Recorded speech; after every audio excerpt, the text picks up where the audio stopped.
gen kobong. Boko siji saben nganu terus tak gaweke terus. Ganti tekan sprene niki. Ning sesuk suwe-suwe ya nek wis tekan mangsane ya tak julke ben prihatin dhewe. Ngoten niku. Mboten ngilang-ilangke wong suwargi bapakne mbiyen ya kono dikulak kene dikulak. Mboten ngilang-ilangke. Napa almarhum Pak Seno ki mbiyen kasete Mas Purbo ki dicekel kabeh terus kabeh ditranskrip. Mbiyen ya bapakne ki mbiyen ya mayang nganggo naskah terus. Ning cara gaman niku nek wis disah saya landhep sesuk ya suwe-suwe ya ora nganggo naskah ngoten. Nggih ta Pak Dik? Nggih, leres. Napa niku jenenge dalang niku nek mengke mak bul ngoten niku medeni. Nggih. Nggih kados obor blarak mapet ngoten. Nggih. Ngene nek saka sithik awet. Kados wargi kan nggih perjuangane kan nggih suwe. Nggih. Kula seksi hidup, Mas. Nggih. Kula riyen ki tenan kok le bapakmu biyen ki mung arep ajar mayangke tekan Wonosobo ngebis bareng karo aku nganti aku diunek-unekke biyen. Mergo biyen ki pirang-pirang dina ngedur ngono, ono alih ngono ora jujur aku krengetmu ambune kok blendok ngono biyen ngarani. Nggih niku saestu biyen arep ajar mayang direwangi ngebis kaya aja tekan Wonosobo sekini kalau sing ngedram kae Mbah Wondo kae biyen. Nggih. Kula nggih ngebis riyen. Nggih, mayang ngebis niku mung biasa. Nggih, lakone biyen sampean ya sok krungu ten YouTube kok kula kental kok nggih.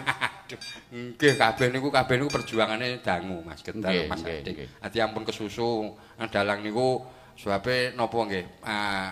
Adekane wayang niku mesti enek anak, enek bojo, dan lain-lain gitu. Dan lain-lain termasuk demenan barang niku to? Nggih. Nggih. Nek demenan anu pasake sing tuwa-tuwa ngene iki wae Mas. Nggih. Kados jenengan ampun. Nggih niki dinggih purunane Mas Gading. Sakniki mumpung panjenengan rawuh niku tasakuran pernikahan.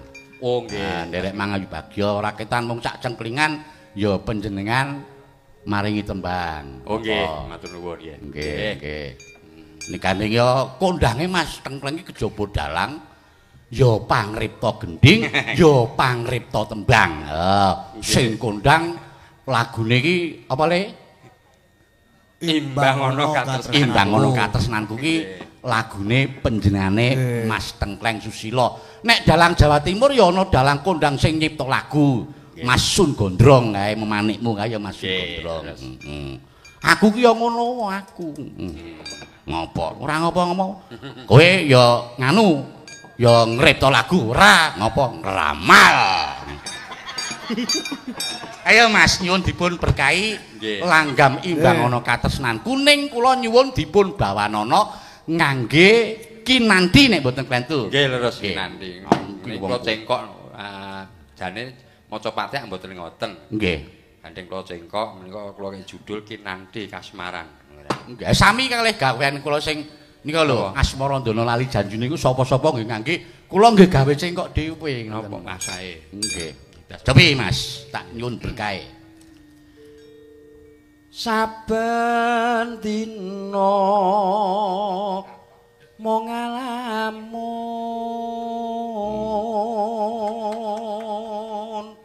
Kaya karyamu to, Truk. Dina Minggu kang tak anti. Welek gawanmu ku, welek.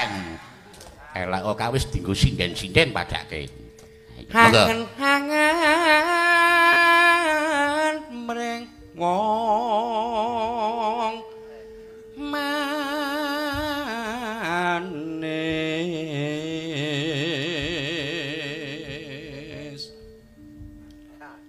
harap urip barengan.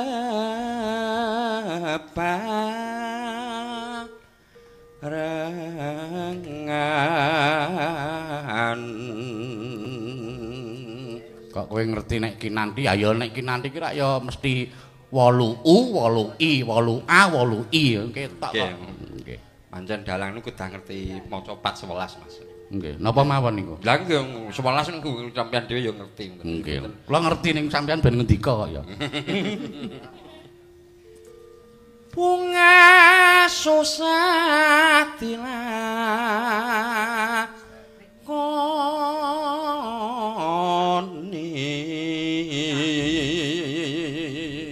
Kula niku meneng-meneng nek panjenengan do ngasta dialah kula pas prai mesti nyemak kok Mas. Pripun? Kula niku nek pas kula prai panjenengan pas ngasta kula ya mesti nyemak ten YouTube kok. Alhamdulillah nggih. Kula niku ndamel YouTube niku dereng dawuh ngenteni Mas Seno liyan kok wah Mas Seno kon ngubul ngoten niku sampeyan dhewe pun mboten umum to Mas Ino penontone wah nganti kaya ngoten to. Aku tak ra gawe wae aku. Jane aku yo mayang ning mboten kula ketoke ngoten lho. Lah Mas Ino sore nek aku tak gawe aku yo ngono kuwi. Ning pun kathah to. Napa niku subscribe pun kathah. Akeh 15.000 dereng enten. Niku pun mboten napa-napa saentene. Sing penting niku viewer kok Mas. Duit iki tibano niku tibano agek ngerti kula entuk duit niku. Nggih. Nggih. Aku ora mudeng entuk duit iki ora mudeng ngerti-ngerti dijikuk karo kanca sing enek duit to. Enek piro Pak? Enek 12 juta. Ya jikun aku yo ngono 12 juta Mas. Panjenengan niku nganu lho Pas. Dalang kejaba dalang yo duwe usaha peternak sapi sing kondang. Kok isih mikir YouTube ben bocah dipenggale mengko perkara monetes mangke mang paringi kula mangke. Cocok ta Le? Cocok. Mengke dibagi dua, Mbak. Mengke pipane tinggalke purunane. Nggih, Mas Gading. Seneng ya Le ya. Nggih. Mangke Mas. Apa teko lan pun kakang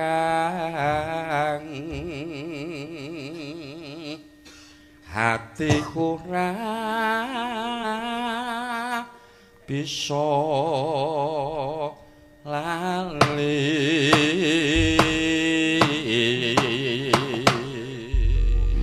langgamipun mumpung panjenengan rawuh dipun srirani piyambak nggih. Oh nggih. Neno. Aku yo ben eksis tak celuki nganggo suling sik Mas. Waduh nggih. Yuk. Biasa matur nuwun Pak Dik. Sami-sami Mas Geter. Nggih. Wah nek jane mono ya Le ya. Nggih. Jane ya isih kurang panjenengane rawuh ning kene iki isih kurang ngersake apa nyuwun tembang meneh. Ning ya sing penting berkahe wis kepareng rawuh iki wis kanugrahan tumrap awake dhewe ya Gong ya. Nuwun. Nggih. Mengke Le kundur mengke to siang. Nggih rada engko, rada padhang ora apa-apa kula. Nggih. Bar niki ampun legaten nggih kendang. Ngawur karo sing kerbak mawon. Tase digawa. Oh, ayo wis. Kalah julik jebulane. Luwih pinter sing ngendang. Nggih. Wonten mriko nggih. Pancen garwane Mas Keswan Mbak Ayu rak. Asring panjenengan jak nggih. Nggih. Aku nggumun Ayu ki mbiyen nyawang kono piye to. Nah niku. Ha piye Le? Jurus saya piye Le? Piye? Kok iso ngono ki piye? Lah yo sampean iso nglarokke piye ngoten. Lah yo iman-iman iki karo kaya aku. Nek aku kok karo-karo serik ya karepe. Kuwi dudu aku lho Le sik omong Le. Sing ngendika kae Pak Didengkleng lho. Aku ya ora omongan lho iki mau. Lho kaya arep dikatutke dosane. Ngono ki dikumbah ngono ora apa-apa sing penting aku mbok tinggali ngono ora masalah. Ambok arep dijur luluh wis to. Sing penting tinggalane nggih. Penting hasil. Nggih. Iya wong panjenengane Mas Dengkleng iki pancen ya piyai sing blobok wong nyatane biyen jaman perkumpulan dalang rudal kae. Kae ya mesa cucul aku dalang 5 tinggali kabeh karo Mas Dengkleng. Sing nembung ya Mas Kiswan kuwi. Dienggo cah 5. Le luwes. Matur nuwun Mas Dengkleng. Nggih sami-sami Mas. Nggih, pangestune pokoke kula suwun nggih dinggi kula, nggih dinggi anak kula Gading. Nggih, mugi-mugi Gading sinau terus Mas Gading. Sih kesempatane sih dawa banget. Ya, mugi-mugi mengke saged laris. Amin amin Allahumma Amin amin. Matur nuwun. Sik tak tinggali sinden-sinden ya. Nggih, nggih. Lho kok weh. Ya ora apa-apa. Niki wae sing nembung ayu napa anu? Sedekah kabeh. Ayo mbok ora nembung kowe tinggali karo Mas Dengkleng to ayo. Sik. Nggih. Anu liwatku Mas liwat kula mawon Mas. Ampun ampun. Kula mboten sadhe ditinggali mboten apa-apa niku pipone mawon mboten apa-apa nggih. Wah, mboten biasa nih. Luar biasa. Nggih. Malah ya. Nyonto iki kaya Pak Didengkleng kuwi Le. Nggih. Panjenengan sesuk nek mayang, heeh, kuwi ya nyonto karo Pak Dengkleng kuwi, sing blobo, sing lomo karo terutama karo kanca-kanca. Nggih. Dan ya mesaya terus lenggah nenggon kendang meneh.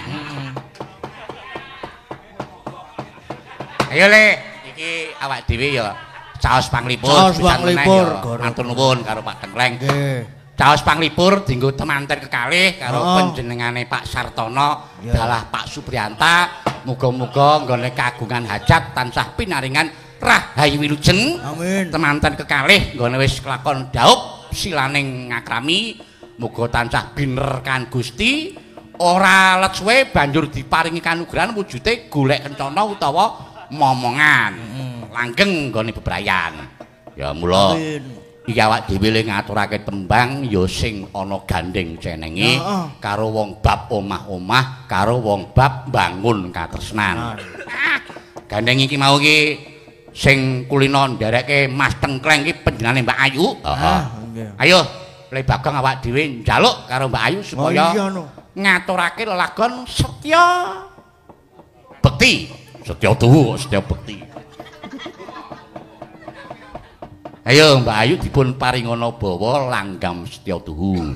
Dandang kula Setya Tuhu mengke dipun dawaken langgam Setya Tuhu. Ya. Kok ming sithik, sithik wae. Ayo lumrah iki suling kuwi, suling iki bolongane iki rak pirang-pirang. Kuwi kudune oleh muni rada suwe. Weh aku ki seneng suling sing bolongane siji padake. Lha apa kowe? Ayo maksude sing dijebul ki rak mung siji to, Glo. Neno, ayo Mbak Ayu.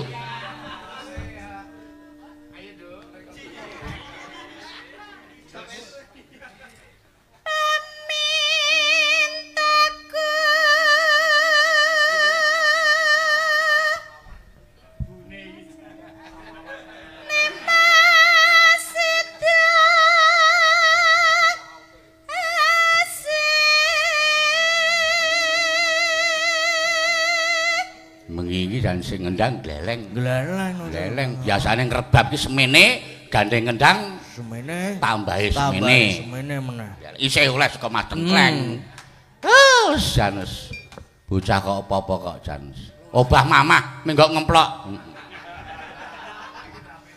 Neno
saiki sing lanang ya laris mayang. Heeh. Mayang dhewe kok ora dijak ya sing wedok ya. Malah abot indene kowe ya, Gong ya. Kepiye ya le mikir iki ya? Ha iya. Ah mbok menawa nek dalang tok ki ning kono ben bebas. Ning kono sindene nom-nom. Ha iya. Ora duwe pikiran kok.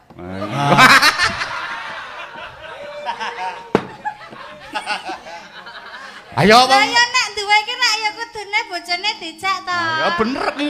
Malah ngumukke videone syuting diupload. Lho sindene nom-nom ayu-ayu, yo rasamu piye nek ngono kuwi? Lah karang kono sindene ayu-ayu kok. Heeh. Heeh, belia-belia. Heeh.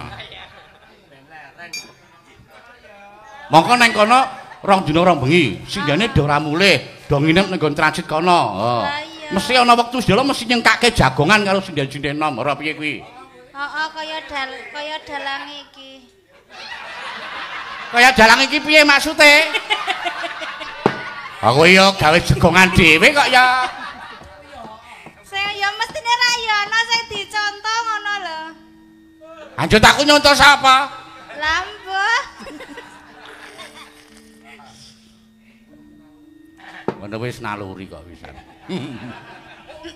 Apa ya nek dalang ki kabeh ngono kuwi apa ya? Ya ora kabeh aja dipiyaw-uyang kabeh ya. Kowe aja nyuntuh sing kaya ngono ya, Gang ya. Pacar utawa bojo nek dalang cukup siji. Sing ra konangan maksude. Kira ya wangun-wangune kira ya gawake apa digandeng tangane. Neng kono ya mirokke jare. Ngelapke kacamata barang kuwi. Lah ora nggo kacamata ki. Ayo nunggu sesuk nak bojomu wis terakum. Yo nak yo bacotke. Ya aja no. Jare arep dipateni jare. Aku ki lewani ki ya ngumbah bojomu iki mung nak dong metruk ngene iki. Nek nang jaba ya kalah gras aku asline. Awong kon gaweke naskah ngono, gelem gaweke naskah ora gelem panggal sisan. Ayo aku wedi arep tuwa aku ki ringkeh aku Kejem ya. Kake kejem meneng-meneng.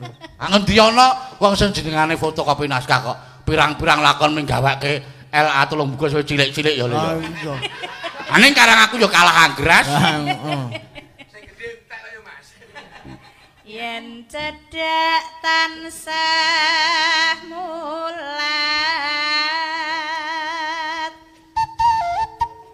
sida asih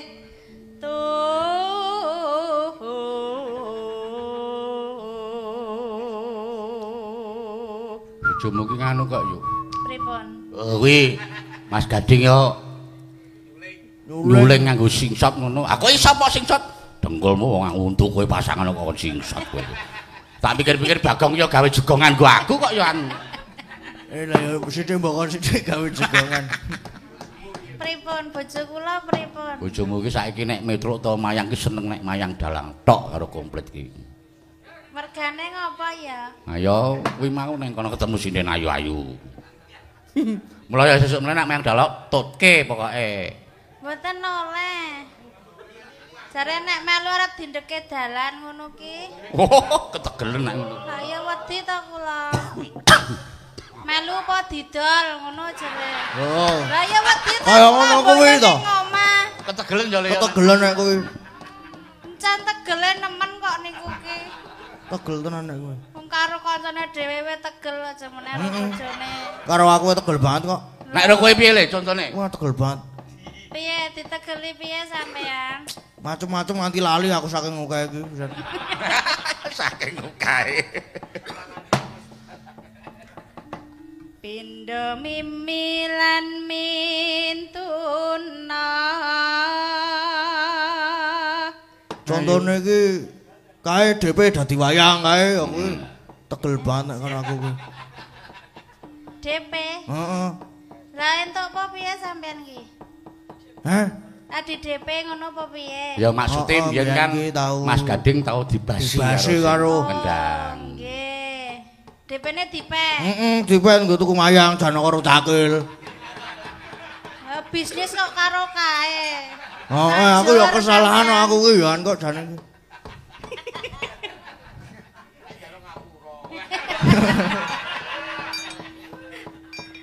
Ayo Mas bareng ana tepi wajib Situasi sida asih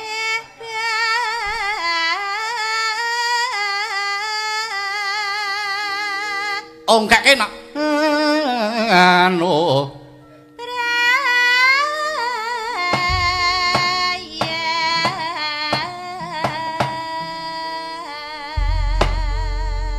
lanjut langgami Mbak Ayu monggo. Matur nuwun Mbak Ayu. Mugi saged murakapi utawa mbleber dumateng temanten kekalih. Gang. Yo. Nyambut gawe iki nek sing jenengane seneng dasare ya penonton sing padha lenggah. Wektune iki mlaku terus ki ora krasa. Ora krasa. Wis meh jam 3 kurang seprapat. Mula dislendruk ke sana. Heeh. Lawak dhewe bebarengan sing penting ning kene Jawa matur nuwun wis didhawuhi ngregengake pahargyan tasakuran pengantin kekalih iki awak dhewe ya bareng-bareng ngucapake asta kunjuk ana ngersane Gusti muga sing dikekudang temanten kekalih tansah manggih rahayu wilujeng sing dikudang-kudang ya nggone mbangun bebrayan ya tetep padha bisa atut runtut mula diaturake kinutang kudang tansah bisa Anggo rasa nentraman ayami Tata susila dadi kapatulada Iku saramungan kudu dadi sana kore guna kaya kore Aku diluhur kabudayan Inulasan ngekong sama rahayu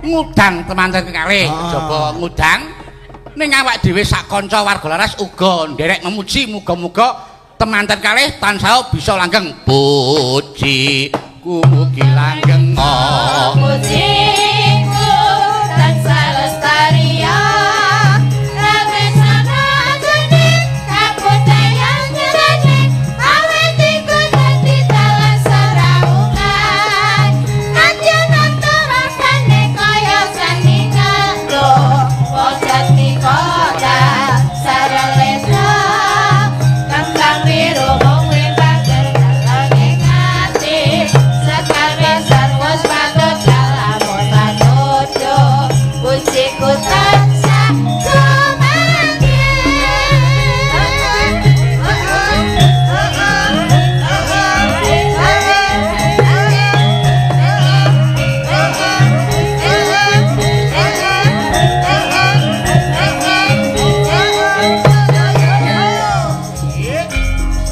pujiku muga langgeng lo pujiku tansah lestari kawesana jane kabudayan nyatane awet iku dadi dalan saraungan anjana terasane kaya sandingan lo loncat pikotan salelebra kembang biru mung pager delake ngati sekar pisang wis patut kalamun mandodo pujiku tansah lumanggih.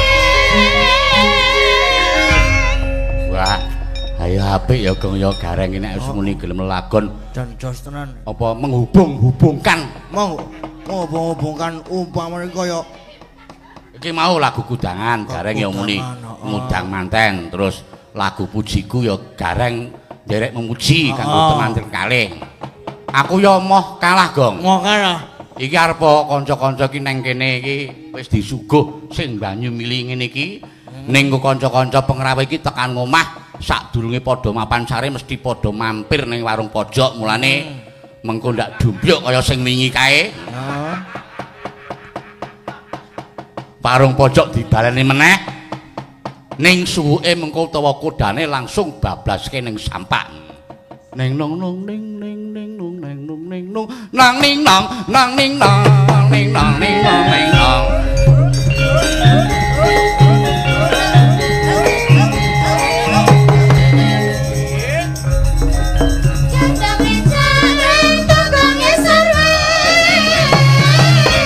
Kare warung pojok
Wire saldo pawonuting ranu Tresing karsanira dening kanyut manis silingira Gusti Sidat agung ing narmada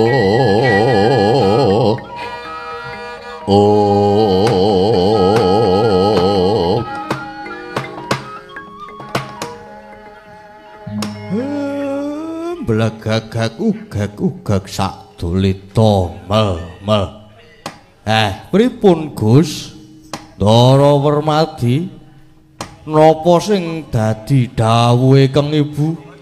Kakang Semar temanten Putri Ndwarawati nyuwun bebanaya kuwi temanten lanang kudu bisa mujuti renggan kayangan kayata kayu klepu diwondaru debuk mas lan sak panunggalane uga kudu nganggo srah-srahan kebon danu pancal panggung cacah 140 banjur temanten kakung kudu nitih kreta kencana kang ditarik kuda sirah yaksa dikusiri Dewa Bagus lan sing dadi cucuk lampah kudu wujuding wanara seta ingkang bisa njoged lan jroning pahargyan kudu diiringi nganggo gamelan lokananta kuwi sing dadi pepanggile tetela abot nanging kabeh para kadang Pandhawa padha mbiyantu Kakang Langgih niku kudu sedulur niku ya kudu daya dinayan Kakang kalenggan iki Kang Mas Werkudara wis budal ana ing kraton Singgelapura bakal nyuwun ngampil kreta kencana nanging aku kadhawan nganti Kakang Semar supaya nglarapke sowan ana ing kayangan Suralaya supaya ngampil rerengganing kayangan Kakang sorote pandam sula amadangi pasareyan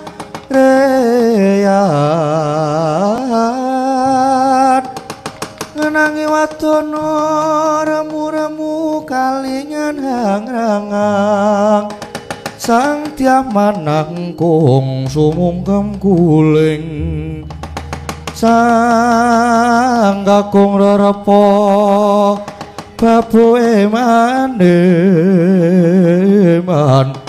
peraten tek pranto kula tadah rontek lho Pak niki Ndara Permadi arep rabi wae kok angele kaya ngene kuwi lho Truk arep rabi wae angele kaya ngono kuwi ya Reng ya Begong aman ora peduli nek aku ki ya ora ngono kuwi karo bendarane kira kaya ngono kuwi Gong heeh aku mben rabi gampang kok aku mben serah-serahane ki gur nganu kaos karo kathok wis cukup wis menengo dhisik nggih ampun sumelang mengke kula sing nembungke pun monggo kula dherekaken swanten kayangan Den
Palugon laguning lekas lo kita linuting kidung kadung kadereng hamomong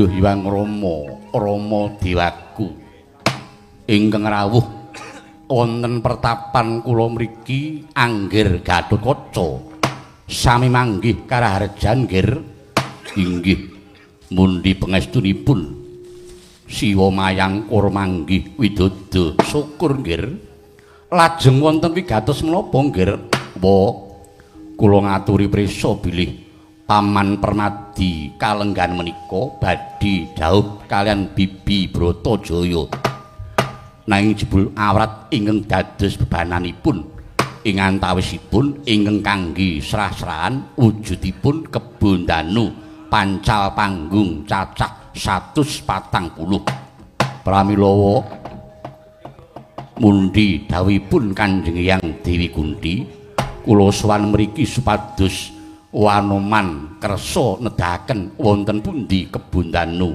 pancal panggung menika babar pisan reh niningangke bebono kedah ugi wonten wanara seta ingkang saged beksa pramila paduka si Wanoman supados paring pambiyantu sigra gayuh ngekono Sang Rama Daya Pati ana buta gong cangkrama arane wil kathak sini jejagi jroning wari ing welatalah nggih nggih kula janipun sampun mireng kabar yen ingkang paman inggih Raden Arjuna badhe palakrama lan kula nampi dawuh supados caos pambiyantu menika kanugrahan tumrap kula inggih nggih kula sagah nggih waduh matur sembah nuwun lajeng cumadung dawuh nggih menawi kula ken joget kula sagah nanging joget kula menika sakmenika sampun boten luwes malih nanging yen babakan kebon danu pancal panggung menika menika kebu ingkang wiwit saking dedengkul mangandhap menika warni pethak krana kebu menika kelanganipun utawi kelangananipun pukulun Sang Hyang Bathara Indra dene ingkang dados pekathik utawi ingkang angon menika wujudipun raseksa ingkang winastan inggih menika Dadung Awuk.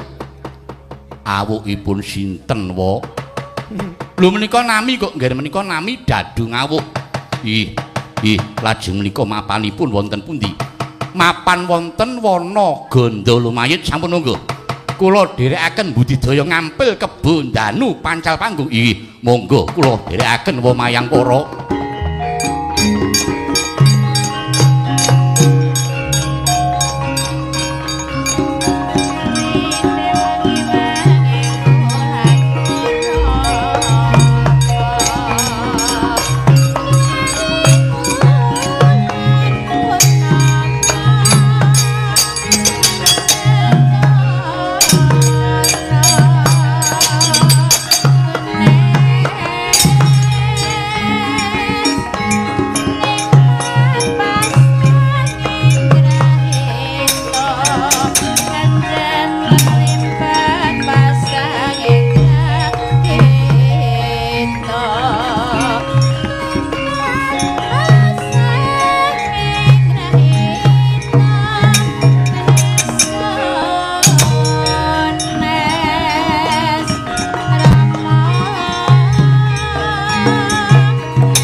Sraya Indraksasara Maruta Pawana Gana Maragana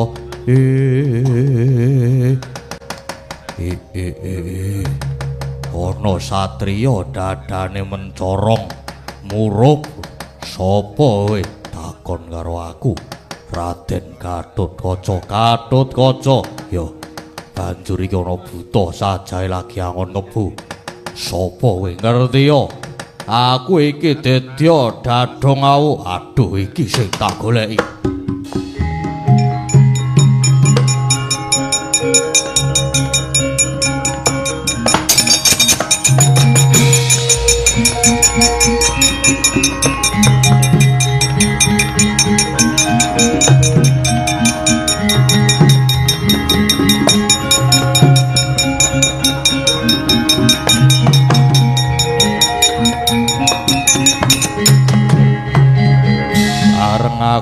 ngaku Dadung Awuk kok banjur lungguh ngisor aduh nyuwun pangapunten mboten nginten bilih paduka menika Dedya Dadung Awuk ingkang kula pati apa sebabe mangkono inggih dadosna kauningan kula ngantos dumugi mriki menika awit mundi dawuhipun para pepunden supados matur kalian jengandika rening bapa paman kula ingkang kasih Raden Permadi menika badhe palakrama nanging srah-srahanipun wujudipun kebo danu pancal panggung cacah 140 monggo ingkang kagungan paduka keparengong angampilaken oh ladalah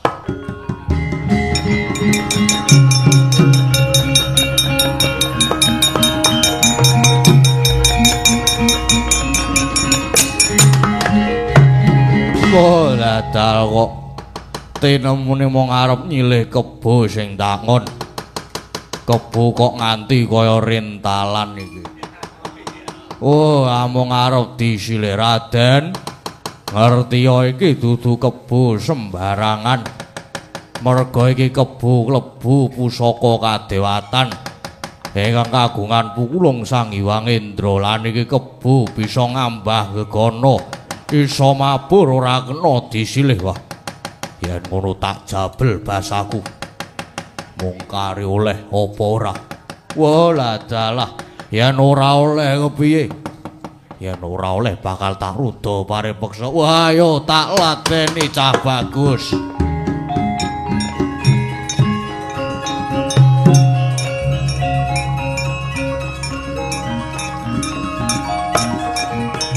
Ah!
Wis tak dingkes wis ora iso bangga aduh Raden kula nyuwun gesang ya ora bakal tak pateni waton gelem ngampil kebu waton gelem ngampili kebu waduh inggih badhe kula ampilaken Raden.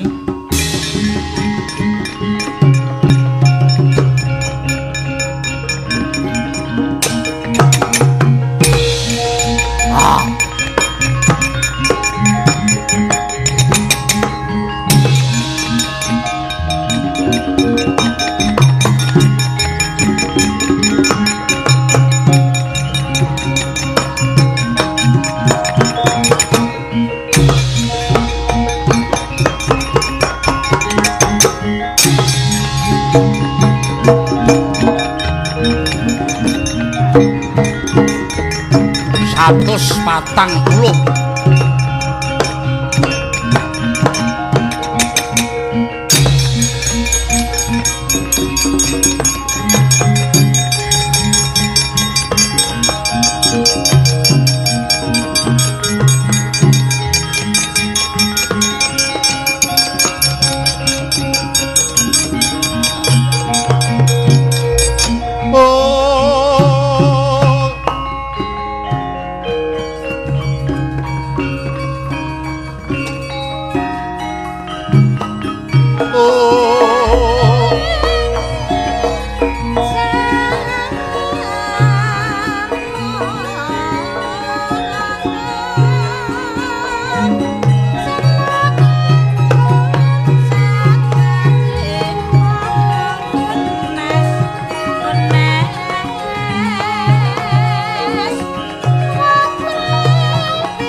Lingsirandri tumapak ing wanci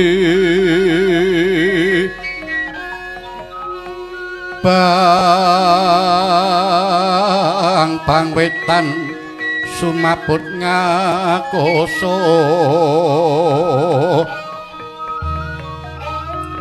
lintang rina wis kawuryan umiring sang sasa Dara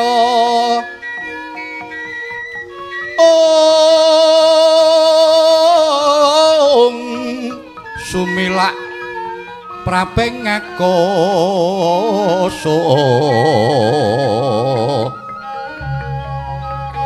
gatine sang Hyang Wisesa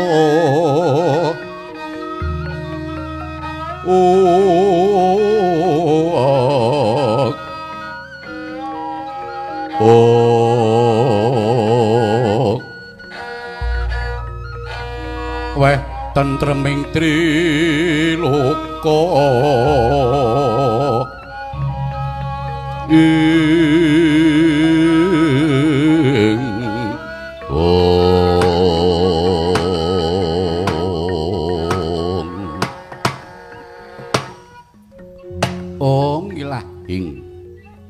ingkang sowan Permadi didherekke Kakang Semar Kakang sami manggih karaharjan Kakang. Iya Guru, slamet tekaku. Lan iki aku pancen nderekke ndaraku ya Ndara Permadi. Ngaturaken sumungkeming pangabekti Bu Kulun. Ya Arjuna wis ulun tampa Kakang. Lajeng wonten wigatos sing karsa ingkang kados pundi? Menapa wonten sambet rapetipun kalian badhe dhawuhing Permadi Kakang. Syukur nek kowe wis ngerti. Bebanane temanten kudu disranani nganggo rerengganing kayangan. Klebu mengko pahargyan kudu diringi nganggo gamelan lokana ta mula. Aku kang nembungke kabeh tak silihe ya Guru. Ngelingono yen Pandhawa utamane Ndara Permadi kuwi akeh lelabane tumrap kayangan. Nek nganti kowe ora ngolehake, kowe kebangetan Guru. Malugon lakuning lekas lho kita linuting kidung kadung kader ngamomong memangun manah rahayu. Ayono tanah golong inggih Kakang, kula temtu badhe ngampilaken sedaya renggan kayangan Kakang. Inggih iya matur nuwun ngaturaken gunging panuwun Bu Kulun. Iya Permadi kejaba ulun mengestoni uga bakal ngampili ingkang mengkono Kakang Semar. Apa Guru? Sakmenika kula aturi mandhap marcapada rumiyin mangke sedaya srana saking kayangan badhe kula kentulaken Kakang. Ya pancen mangkono matur nuwun Guru.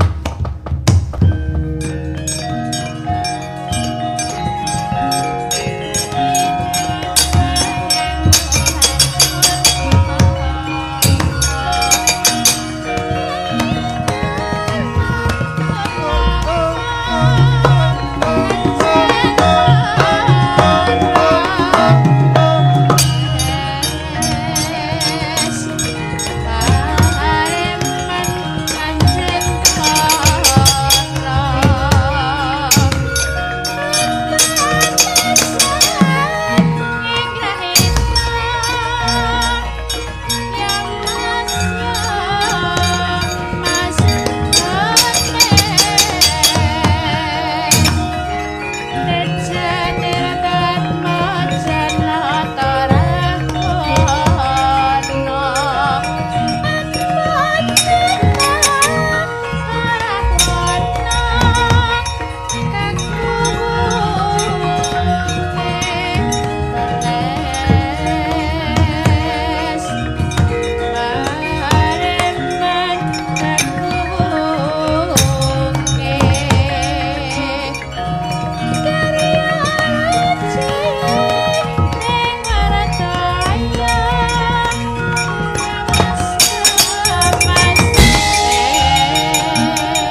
Raden Werkudara. Monggo kreta kencana ingkang dipun tarik kalian kuda asesirah yaksa kula ampelaken. Yo. Wah, yo Bisawarna. Aku ngaturake gunging panuwun. Dene wis kersa paring pitulungan. Kersa nyelake kreta kencana. Wah, kowe pancen ora adoh kaya bapakmu Raden Gunawan Wibisana. Inggih Raden. Malah kanugrahan ingkang kula ingkang tanpa pamit dene kula Prabu Bisawarna Nalendra Singgala saged caos pambiyantu nanging kula suwun mangke menawi sampun paripurna enggal dipun kunduraken nggih Raden. Wah, aja sumelang. Mesti bakal tak balekke menawi mekaten. Monggo Raden kreta kencana kula aturi ngasta.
Bibi ngaturaken sugeng rawuh Bibi.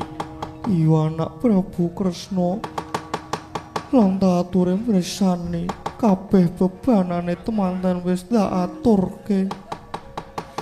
Inggih sinuwun. Menika kalebet renggan kayangan ugi sampun dipun kintun kalian Bathara Guru. Kreta kencana ditarik kuda sirah yaksa nggih pun wonten Kebundanu Pancal panggung cacah 140. Lan anomansi kethek putih nggih pun joget. Pokoke pun komplit niki. Koko Prabu. Rene bebana sedaya sampun cemawis. Menapa kula lajeng dipun dhawuhaken Koko Prabu? Iya, Permadi. Mesine mengkono Yai lan saka pangrasaku pancen ya mung si Adi ingkang sembada bisa minangkani biak.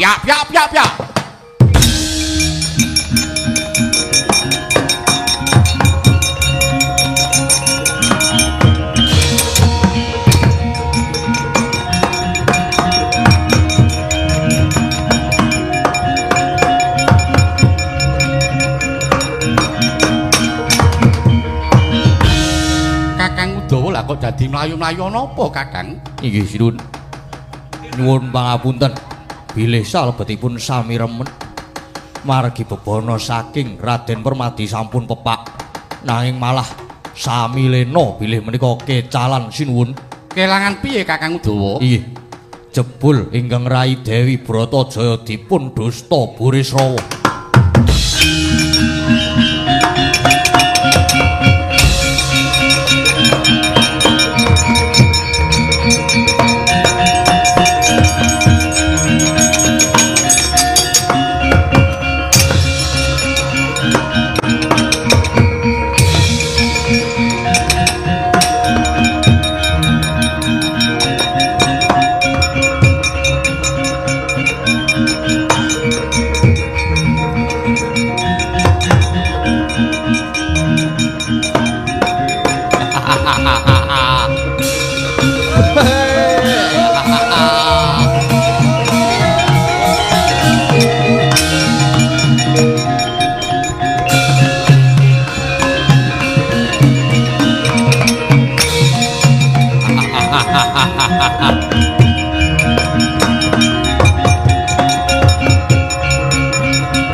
Wong ayu lara ireng.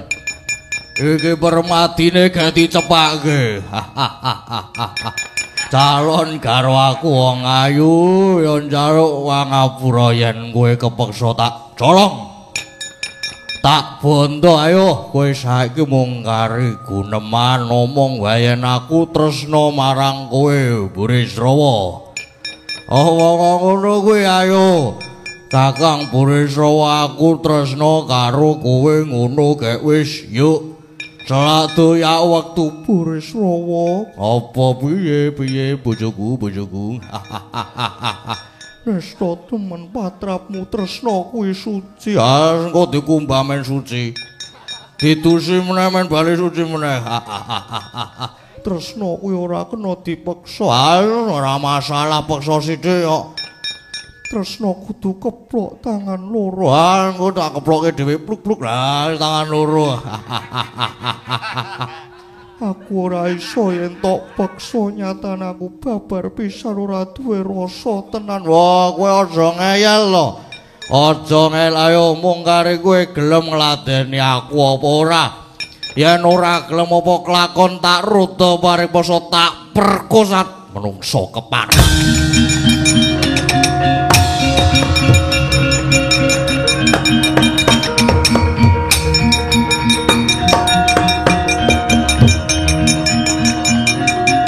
Waduh.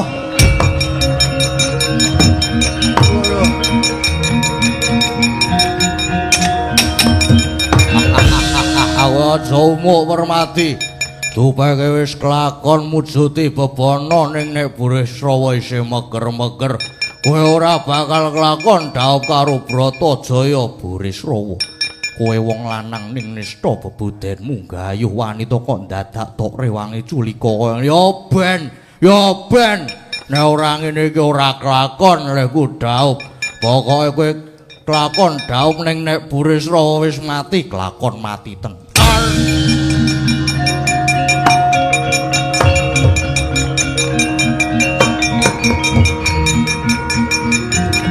Waduh.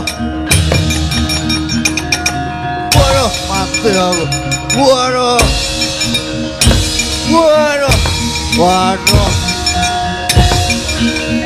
Waduh, dolke ora mati. Waduh. Waduh.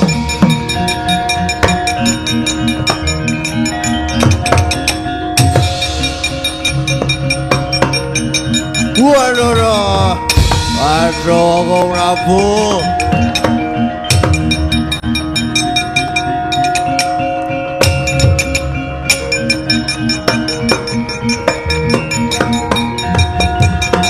Waduh. Waduh. Burisrawa piye? Waduh, Kang Prabu. Kula diajar Permati nyuwun pengayoman. Wah, pindho iki pindho mau diajar Werkudara saiki diajar Permati. Mundura tak parane Permati. Waduh, mati aku. Waduh.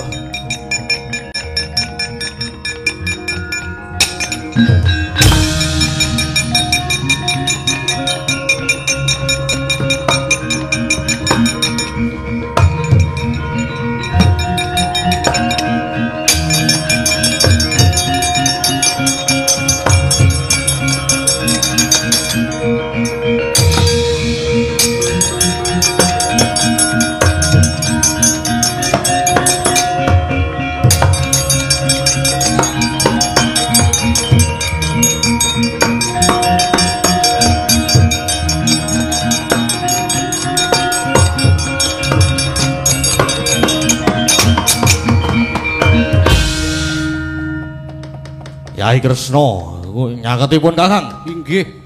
Koko Prabu badhe nglabrak ngajar Dimas Permadi to. Wah, ayo. wani gawe bucik kulite jlamprong tak jejeki tungkak. Lan malih Koko Prabu, kula aturi mriksani bebono saking temanten kakung sampun nepak. Sampun jangkep napa badhe duka malih? Saya arep nesu sapa? Lho, ketingalipun mau duka. Malah pun kakang ning kene iki saiki mau arep mengestoni permadi karo adikku Bratajaya.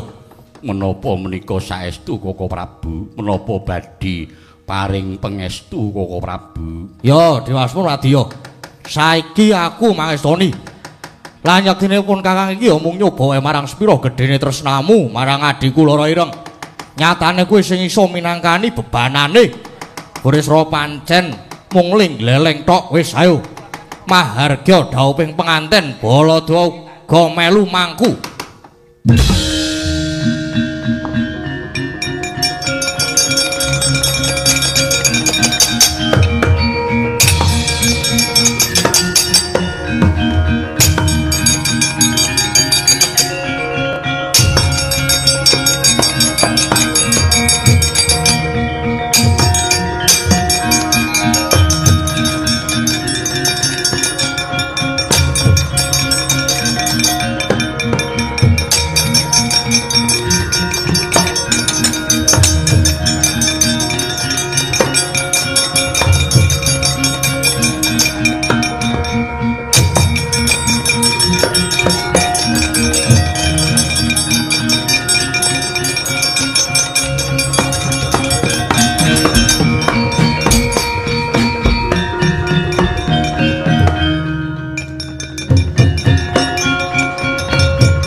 Bibi Kunti lan sedaya kemawon Yai Permadi kalian adi kula Bratajaya sakmenika sampun kelampah dawuh.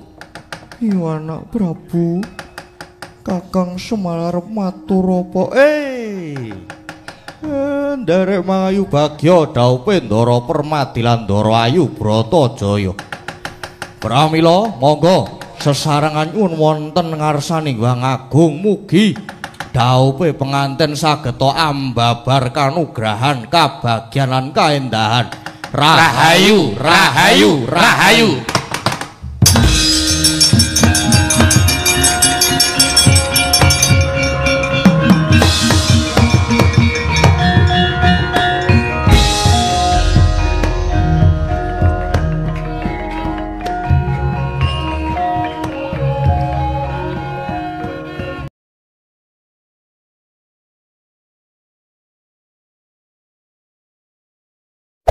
Hey there. Subscribe to my channel. And also press this bell icon.